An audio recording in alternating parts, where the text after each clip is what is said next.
All right, I think we're ready to go.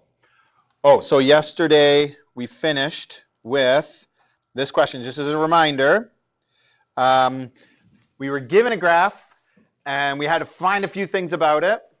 And we didn't have the equation, so we're just using the graph. But the point is, because most of the time we're going to not have the graph, we're going to have the equation, or you're going to make the equation.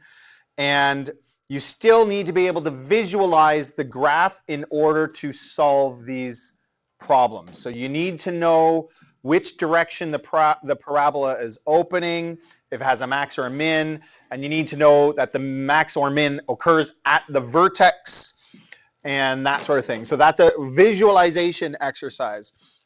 So this question says that that red line is the height of the ball over time. So where does the max height, what is the maximum height of the ball? That occurs at the vertex, so we could just read it off the graph. Here it is right here, right, 15. And it occurs after 1.5 seconds. So that was the x value of the vertex. Where the max or min occurs is the x value of the vertex. This is going to be really important. And then the other thing that's interesting, because it comes up a lot in the practice we're going to do over the next few days, is it says, where was the ball thrown from? Like, what height was the ball when it was thrown? And we noticed that that was like the y-intercept.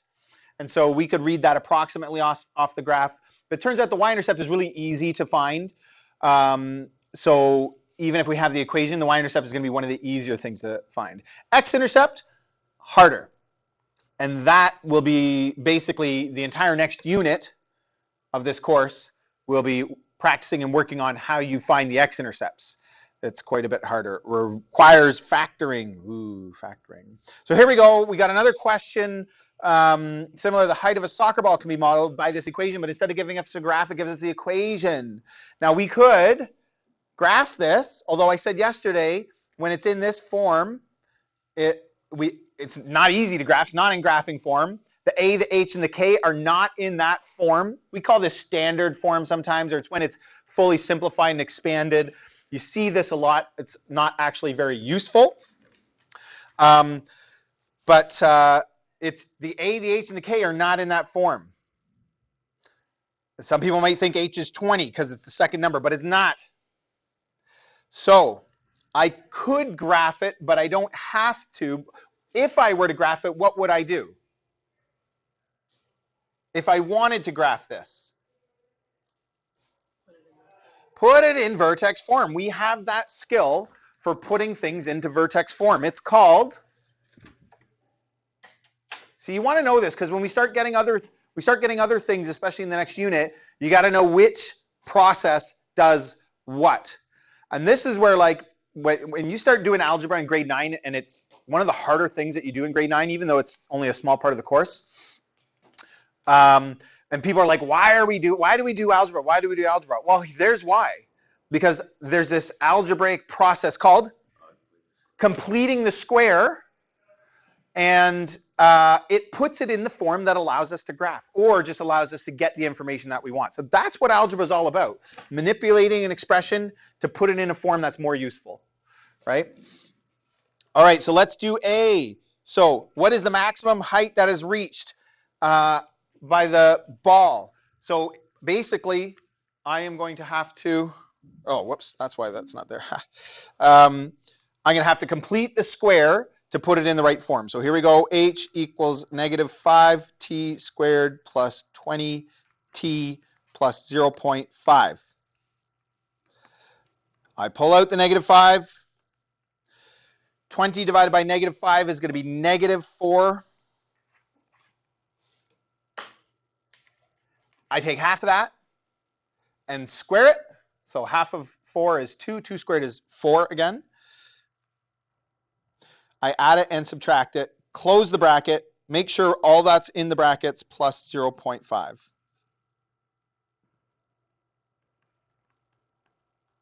Then I pull the negative version out of the bracket. And what do I have to do when I pull it out of the bracket? I got to multiply it by that number that's out in front, which is the negative 5. And so negative 5 times negative 4 is positive 20.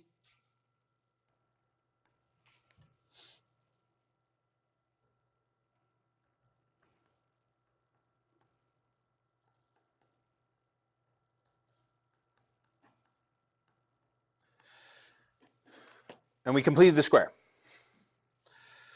I think this is one of the reasons why people find this the hardest. One hard thing when you do this in grade 10 is knowing the difference between a question where you complete the square or a question where you factor, right? So knowing when you do which is something that some students struggle with, but we're not even there yet. So why would somebody have a hard time with this? And here's why I think. You probably will know for all of these, especially when you're given the equation, you don't have to make the equation, so that part's done. So you might know that you have to complete the square, but this doesn't say h equals 50. Like, it doesn't just give me the answer. It gives me an equation. Now, the answer is in there somewhere, but you got to know how to interpret that last line to find the answer to the question. It's really nice when you solve a problem. How many apples can you buy for $1.50? Da da da da da da da. X equals 3. Therefore, you find 3. You can buy 3 apples. Like when your answer is the answer, right? Do you understand the difference? But this isn't a direct answer. So this is, I think, why some people have a hard time with this, because now I have to go and interpret and find my answer in that equation somewhere. But remember what we did yesterday. We talked about the properties of the parabola based on the transformation. This is now graphable. If I were to graph it, can somebody tell me something about this parabola? How do you know that? So this negative right here tells me it opens down, not that one, right? It's not that one. It's this negative out front, the negative of the a value. I don't care about the 5. That's not really going to help me out with anything. If I had to graph it, it would be a pain because I would have a really major stretch, but that's not what I'm worried about. What I'm worried about is that it opens down. So I'm going to write that. Opens down, therefore it has a max. So it has a max of, okay, somebody tell me something else about this. It doesn't have to be the maximum, just something else about this based on the transformations. If you were to graph it, what would you do? Sarah? And what is that in terms of transformations? Go ahead. Very good. It's a shift sideways. So I've shifted right 2. That's where the vertex would be. And what else?